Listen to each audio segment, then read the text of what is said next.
How to buy Spotify subscription. Hello everyone, I am Bishaka and welcome to our channel. Now let's get right into the tutorial.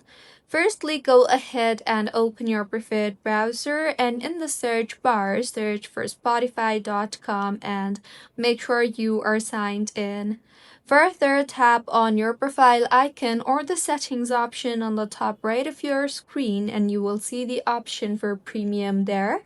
So tap on the premium option and in the interface that you will be led to, you will be shown with various premium subscription that you can buy for Spotify.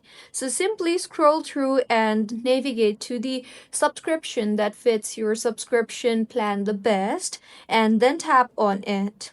Further, you will be required to choose your reason. So go ahead and choose a reason and then tap on the save address option. Next, go ahead and tap on the payment method option and choose a payment method for you. You will then be required to enter your card number, your card expiry date, and the security code for your card. Once you have entered your payment method, tap on the complete purchase option you see there.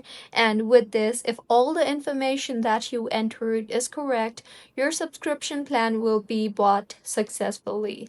So this is how you can buy Spotify subscription. If you find this tutorial helpful, please like the video and do comment if you have any queries. Also, do subscribe to our channel for more helpful tutorials like this. See you on the next one.